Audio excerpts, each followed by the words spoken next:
This podcast includes content created using artificial intelligence tools. All information is for general purposes only and does not constitute financial, investment, legal, or regulatory advice. Listeners should verify information independently and consult qualified professionals for personalized guidance. Welcome to the Luxembourg Fundcast. Before we continue, we'd like to mention that the Luxembourg Fundcast is created and produced by Bertrand Mario, a practicing regulatory lawyer admitted to the Luxembourg and Paris bars. The mission of this podcast is to bring clear, free, and reliable information sourced from official references that are carefully curated and continually updated and refined through high-standard, evolving prompt and context engineering on Luxembourg's financial regulation and investment funds to professionals and anyone interested in the Luxembourg Financial Center. So we are recording this on November 16th, 2025.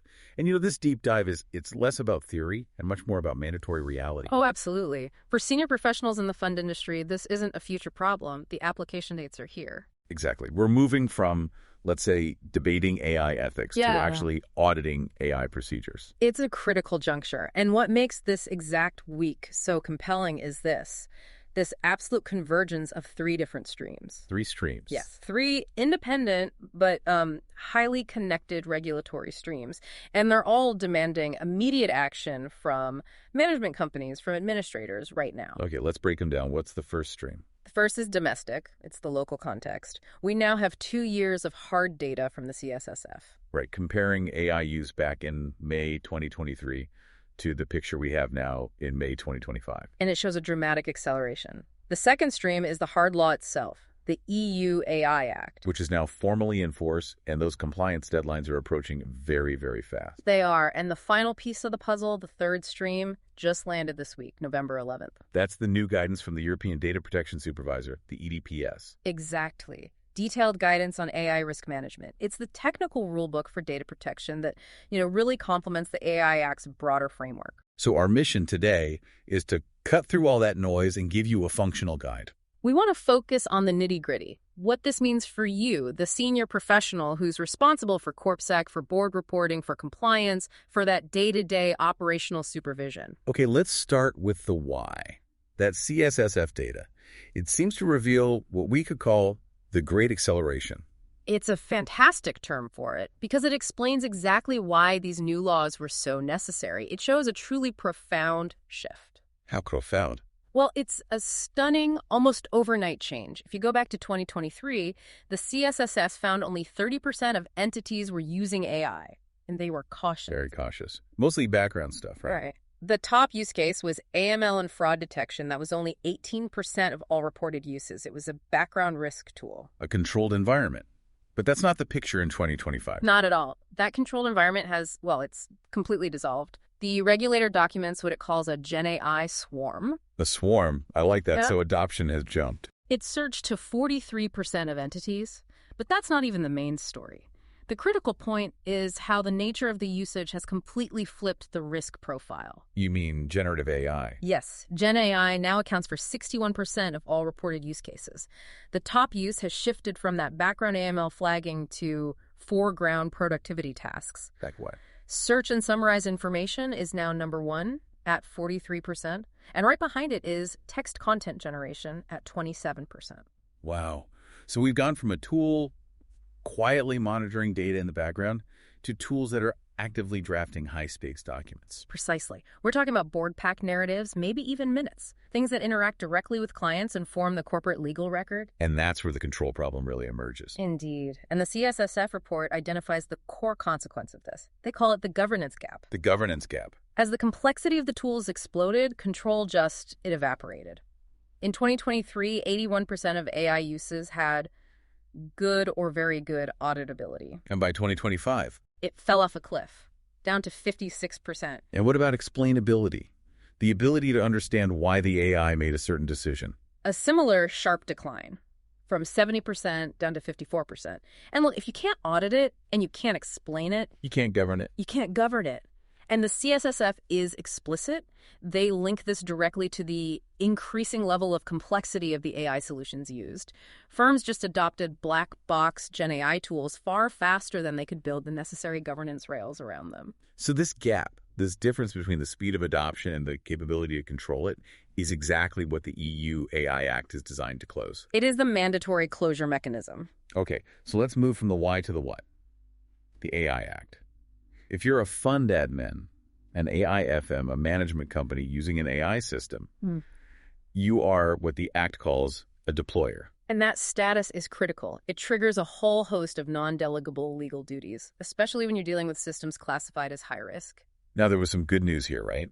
Some clarity on what is and isn't high risk. Yes, thankfully. There was a lot of market confusion, a fear that, every automated compliance tool would be deemed high risk, but the regulation has a specific exception. Yeah. It states that many of the common AML and fraud detection systems are not high risk, and that dramatically narrows the immediate compliance burden for many. That's a huge relief for a lot of core compliance teams.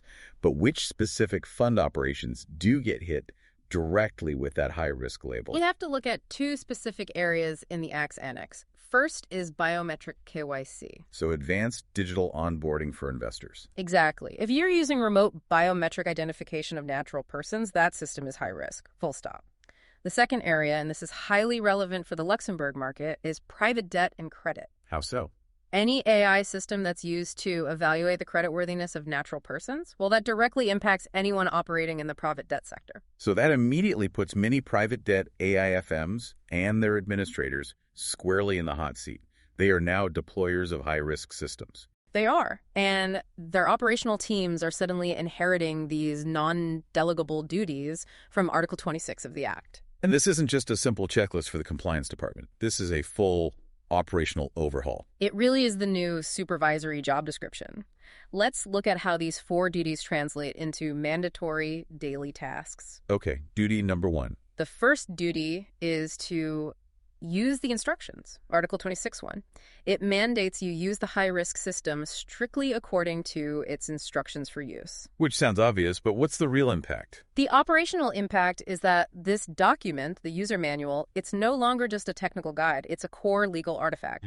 You have to get it from the vendor and formally build its limits and boundaries into your operational procedures when you onboard the system. So the legal team is now reviewing the user manual. Okay. Got it. What's the second duty? This one is about people. Assign competent human oversight. Article 26.2 says the deployer must assign people with the necessary competence, training, and authority. Meaning you have to prove your staff are properly trained? Yes, and not just general training. You need proof that your staff, and that includes any outsourced service centers, are formally trained to oversee that specific AI system. Accountability requires verifiable expertise. And that oversight has to be right, not just passive acceptance of what the AI said. Precisely. That's duty 3, monitor and report, Article 26.5.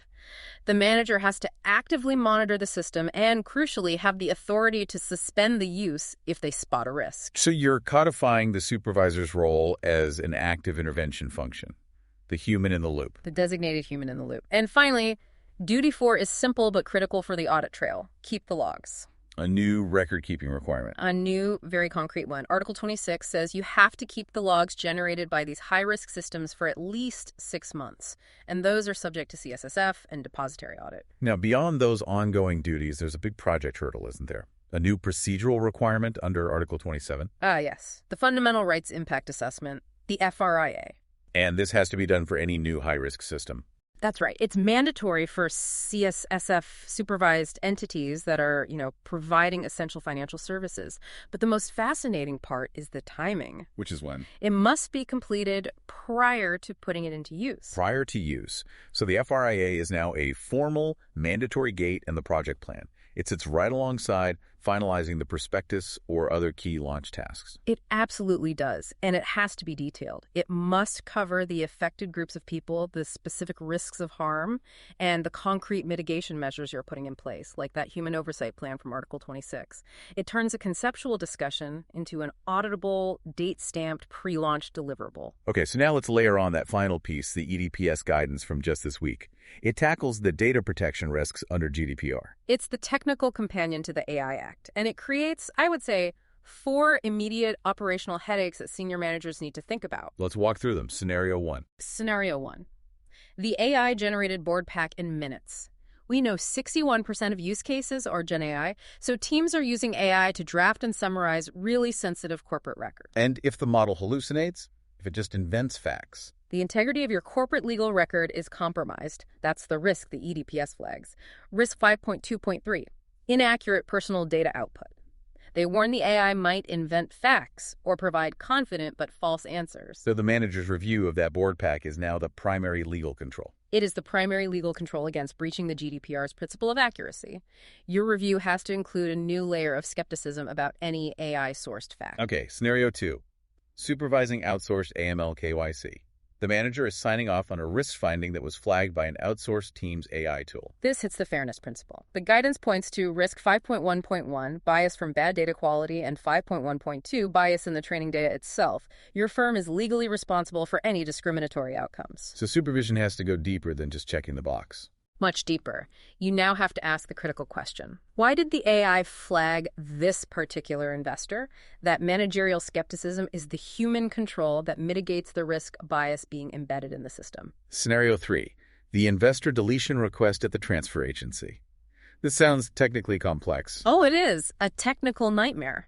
When an investor uses their right to be forgotten, just deleting them from a database isn't enough anymore. Why not? The EDPS warns of risk 5.5.2, incomplete rectification or erasure, that personal data can be deeply embedded inside the AI model's parameters or scattered across various logs. So the manager's supervision has to ensure the system can actually unlearn. That's the perfect word for it. You have to ensure the AI system has a technical unlearning capability to prove that the deletion request was honored at the model level, not just the database level. And the final one, scenario 4, vendor onboarding and contract negotiation.